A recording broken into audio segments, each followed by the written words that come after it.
अस्सलामुअलैकुम। मेरा नाम काशिफ़ अलवी है। आज हम एफएससी मैथ चैप्टर नंबर 1 और चैप्टर नंबर 1 का नाम है नंबर सिस्टम और उसकी एक्सरसाइज 1.1 करेंगे। पिछला लेक्चर हमने इंट्रोडक्शन लेक्चर किया था। आप सबसे पहले इंट्रोडक्शन लेक्चर देखेंगे, उसके बाद आपको 1.1 की समझ आएगी। तो 1.1 का क्वेश्चन नंबर 1 है, which of the following sets have closure property with respect to addition and multiplication. हमने क्लोजर प्रॉपर्टी देखनी है विद रिस्पेक्ट टू एडिशन और मल्टीप्लिकेशन। सबसे पहले आपको पता हो कि क्लोजर प्रॉपर्टी होती क्या है। क्लोजर प्रॉपर्टी ये होती है कि अगर किसी सेट में कुछ मेंबर हैं, वो एक भी हो सकता है, दो भी हो सकते हैं, अगर उन मेंबर को ऐड करें आपस में या मल्टीप्लाई करें आपस में, जवाब दोबारा उसी सेट के अंदर जो एलिमेंट हैं वही आ जाए तो उसको क्लोजर प्रॉपर्टी बोला जाता है, यानी क्लोज्ड बोला जाता है। तो पार्ट नंबर 1 हम शुरू करते हैं। हमारे पास एक सेट है। सबसे पहले इस सेट के अंदर एक ही एलिमेंट है, वो देखेंगे, वो 0 एलिमेंट है।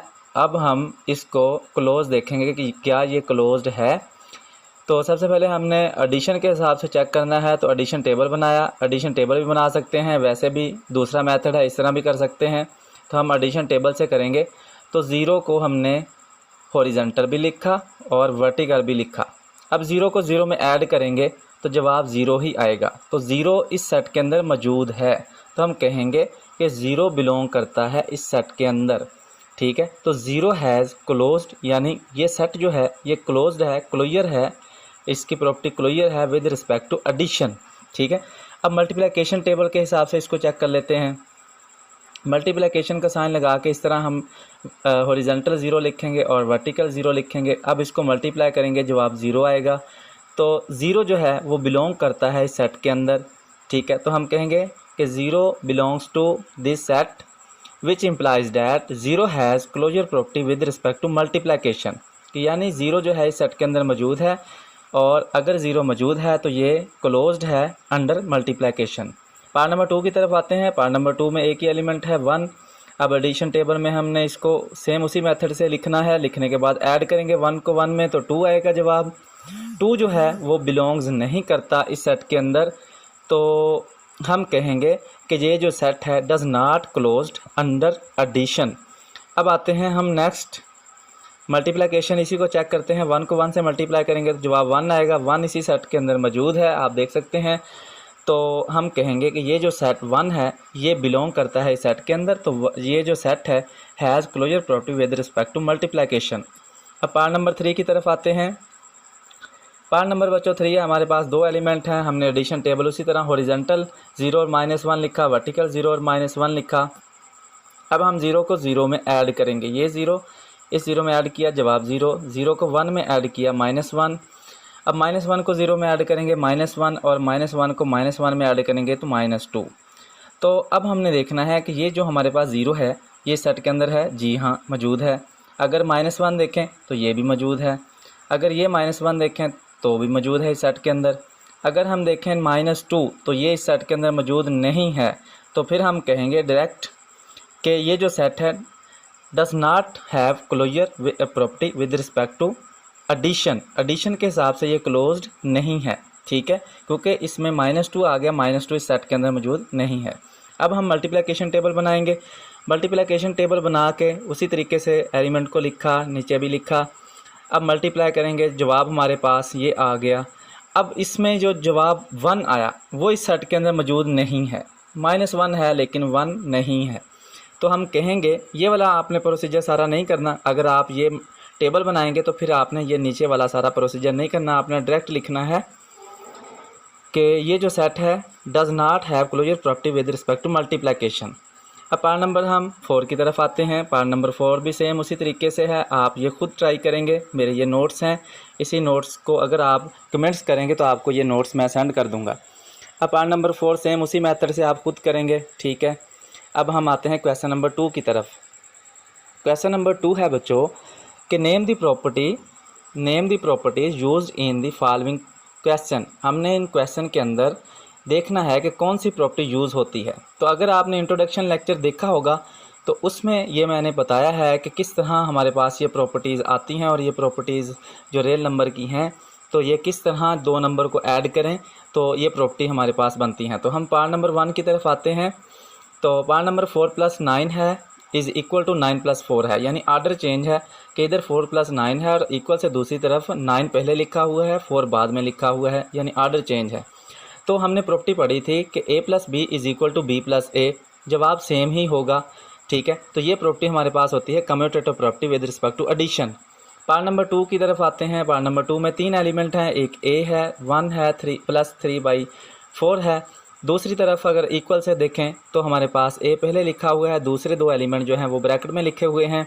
3 एलिमेंट अगर हम इनको ऐड करें जवाब सेम होगा। तो 3 एलिमेंट की ये जो प्रॉपर्टी हमने पढ़ी थी associative property with respect to addition, addition के हिसाब से ये क्या है, एसोसिएटिव है। अब हम पार्ट नंबर 3 की तरफ आते हैं। इसमें भी 3 एलिमेंट हैं, उसी सेम वही मेथड है, तो हम इसको भी एसोसिएटिव प्रॉपर्टी लिखेंगे। पार्ट नंबर 4 की तरफ आते हैं। हमने 100 के अंदर 0 का ऐड किया, जवाब हमारे पास 100 ही आएगा, चेंज नहीं होगा।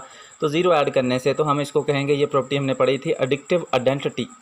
अगर 1 को हम पार्ट नंबर 5 की तरफ आते हैं, मल्टीप्लाई करें 1000 से, जवाब 1000 होगा, चेंज नहीं होगा, तो हम कहेंगे ये मल्टीप्लिकेटिव आइडेंटिटी है।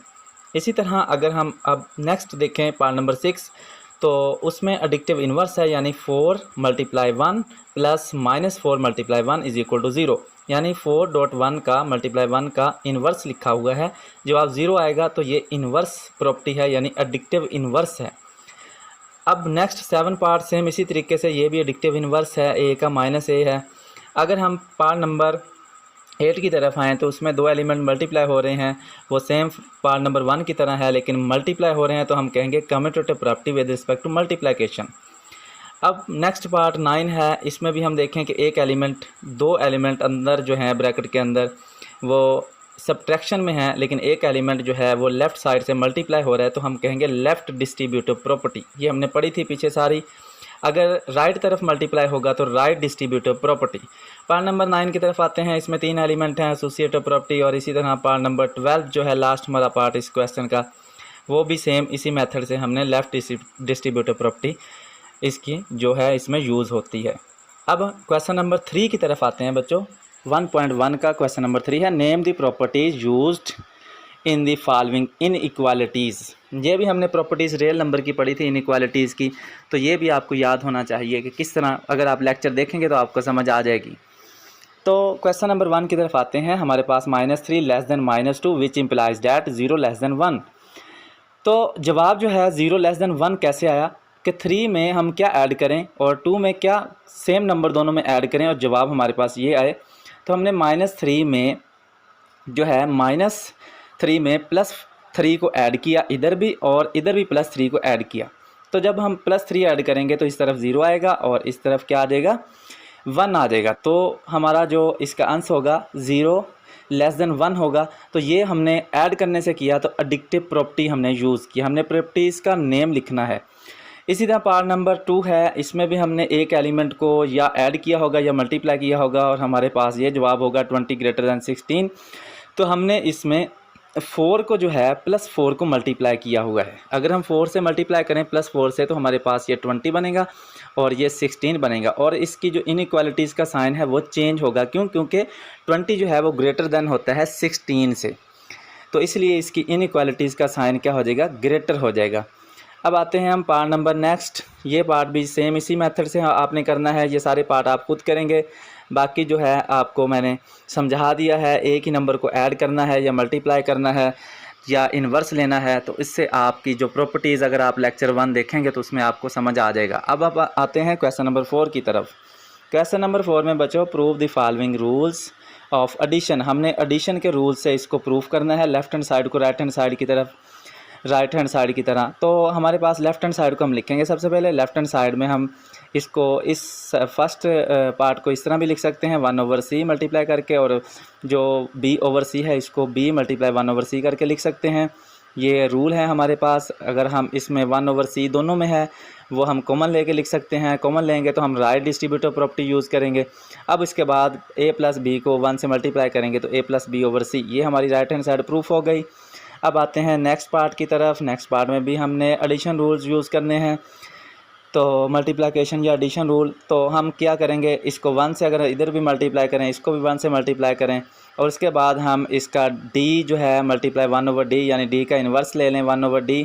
अगर इसको हम दोबारा कैंसिल करें तो जवाब दोबारा 1 आ जाएगा d को d से। लेकिन ये क्वेश्चन को सॉल्व करने का तरीकाकार है। अब इसके बाद सेम इसी मेथड से इधर भी हम क्या करेंगे, b से मल्टीप्लाई और b से डिवाइड भी, यानी इन्वर्स लेंगे b का। तो ये हमारे पास बन जाएगा जो है d को 1 से ऊपर मल्टीप्लाई किया तो d/d आ गया, इसको b को 1 से मल्टीप्लाई किया b/b आ गया। अब हम ऊपर वाली को ऊपर वाले से मल्टीप्लाई कर देंगे, b को d से मल्टीप्लाई करेंगे तो ये प्रॉपर्टीज़ आ जाएगी। अब दोनों वैल्यूज़ में 1/d कॉमन आ रहा है, तो हम क्या करेंगे, इसमें से कॉमन ले लेंगे 1/d को, तो फिर इस वैल्यू को 1 से मल्टीप्लाई करेंगे तो ये हमारे पास राइट हैंड साइड प्रूफ हो गई। अब क्वेश्चन नंबर 5 की तरफ आते हैं बच्चों। क्वेश्चन नंबर 5 भी प्रूफ करना है हमने। ये भी प्रूफ वही एडिशन रूल्स, मल्टीप्लिकेशन रूल्स, हमने प्रॉपर्टीज़ को यूज़ करना है। तो लेफ़्ट हैंड साइड इस क्वेश्चन की लिखी, लेफ़्ट हैंड साइड को हमने सेम उसी मेथड से 1 से मल्टीप्लाई इधर भी किया, इधर भी किया। अब इसका 3 का मल्टीप्लाई जो हमारे पास मल्टीप्लिकेटिव इन्वर्स है वो 1/3 है। ये अपनी तरफ से लिखा क्वेश्चन को सॉल्व करने के लिए, डिनोमिनेटर को सेम करने के लिए, इसलिए हमने 3 मल्टीप्लाई 1/d लिखा, 3 लिखा। अब बच्चों इसको आगे सेम उसी मेथड से 3 को 1 से मल्टीप्लाई किया 3/3, 2 को 1 से मल्टीप्लाई किया 2/2। अब उसके बाद 12 को 3 से मल्टीप्लाई किया और 7 को 3 से मल्टीप्लाई किया 21। तो सेम उसी मेथड से आगे हम इसको करते आएंगे।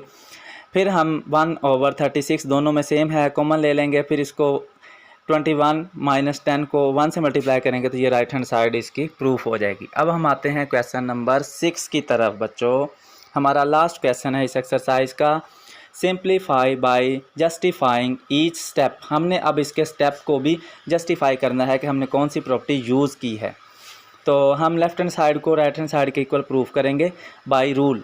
तो हमने लेफ़्ट हैंड साइड लिखी, लिखने के बाद उसको हमने सेम 1/4 को बाहर ले लिया और ऊपर वाली वैल्यू को ब्रैकेट के अंदर लिखा। मल्टीप्लिकेटिव जो है हमने आइडेंटिटी यूज़ की। फिर उसके बाद हमने जो हमारे पास है ये जो 4 है इसको 1 से मल्टीप्लाई किया। 16 को हमने 4 × 4 लिखा। फिर उसके बाद हमने 4 जो दोनों तरफ है 4 हमारे पास, उसको हमने बाहर कॉमन ले लिया। ये हमारे पास कौन सी प्रॉपर्टी है, डिस्ट्रीब्यूटिव प्रॉपर्टी है। हमने पढ़ा था कि 3 एलिमेंट होंगे और इस तरह अगर उसका हम मल्टीप्लाई करेंगे तो सेम वैल्यू, इसी तरह हमारा जवाब होगा। अब आगे हमने क्या करना है, इसी को जो हमारे पास 4 है 4 से क्रॉस होगा और इस जगह पे 1 आ जाएगा और ये हमारे पास 1 + 4x आ जाएगा। इसको 1 से मल्टीप्लाई करेंगे तो हमारे पास ये जवाब होगा। तो साथ साथ प्रॉपर्टी लिखी है कि मल्टीप्लिकेटिव आइडेंटिटी है, 1 से मल्टीप्लाई करेंगे तो हमारे पास क्या होगा, मल्टीप्लिकेटिव आइडेंटिटी। अब आते हैं पार्ट नंबर 2 की तरफ, क्वेश्चन नंबर 6। इसको भी हमने सेम 1 से मल्टीप्लाई ऊपर भी किया, नीचे भी सारी वैल्यू को 1 से मल्टीप्लाई यानी मल्टीप्लिकेटिव आइडेंटिटी यूज़ की है। फिर उसके बाद हमने मल्टीप्लिकेटिव इन्वर्स यूज़ किया है, 5 का 1/5, इसमें भी 4 का 1/4। फिर उसके बाद हमने 5 को 1 से ऊपर मल्टीप्लाई कर दिया। फिर उसके बाद हमने इसको आगे मेन 5 को 1 से, 4 को 5 से मल्टीप्लाई किया तो ये ऊपर वाला जवाब आ गया। इसी तरह नीचे वाला हम मल्टीप्लाई करेंगे, जवाब आता जाएगा। सेम बच्चों आगे हमने क्या किया, आगे हमने 1/20 को दोनों में से ऊपर और नीचे से कॉमन लेके लिखा। अब उसके बाद दोनों वैल्यूज़ में 1/20 कॉमन आ रहा है, मतलब डिस्ट्रीब्यूटिव प्रॉपर्टी हमारी यूज़ हो रही है। फिर उसके बाद अगर हम इनको क्या करें, 1/, ऊपर भी 20 है और नीचे भी है, इसको क्रॉस कर देंगे और इसको इसमें से माइनस करेंगे तो हमारे पास 1 आएगा और 5 में 4 ऐड करेंगे तो 9, तो जवाब हमारा 1 आ गया। ये कैंसिलेशन प्रॉपर्टी हमने यूज़ की, कैंसिल कर दिया 1/20 को ऊपर नीचे दोनों को। अब आते हैं हम नेक्स्ट क्वेश्चन की तरफ। नेक्स्ट क्वेश्चन हमारा बच्चों है जी पार्ट नंबर 3 है, क्वेश्चन नंबर 6 का। सेम इसी मेथड से हम इसको भी करेंगे। ये आप सेम वही मेथड यूज़ करेंगे जो आपका ऊपर वाले क्वेश्चन में हुआ। इसी तरह पार्ट नंबर हमारा जो 4 है 3 के बाद, वो भी आप सेम उसी मेथड से आप इसको हल करेंगे और हल करने के बाद इसका सेम वही जवाब होगा। लेफ़्ट को राइट के इक्वल हम प्रूफ करेंगे और प्रॉपर्टीज़ यूज़ करेंगे। बच्चों आज हमारी ये एक्सरसाइज एंड हो गई। इसमें अगर कोई भी डिफ़िकल्टी है, कोई भी क्वेश्चन आपको समझ नहीं आया तो आप जो है कमेंट्स करें और उसके बाद मेरे चैनल को लाइक करें और उसके बाद सब्सक्राइब करें। आपको मेरी और भी वीडियो मिलती रहेंगी। मेरी वीडियो जो हैं वो 9th 10th की भी मैं वीडियो बनाता हूँ, उसके बाद FSC की भी, उसके बाद BSc BS की सारी मैथ से रिलेटेड जितनी भी वीडियो हैं वो मैं सारी बनाता हूँ। अगर आपको कोई भी क्वेश्चन डिफ़िकल्ट लगे, ना समझ आए तो आप कमेंट्स करके पूछ सकते हैं और कोई भी आपको टॉपिक समझ नहीं आ रहा वो भी आप सेंड करें, मैसेज करें, आपको वो भी मैं सेंड करूँगा। अल्लाह हाफिज़।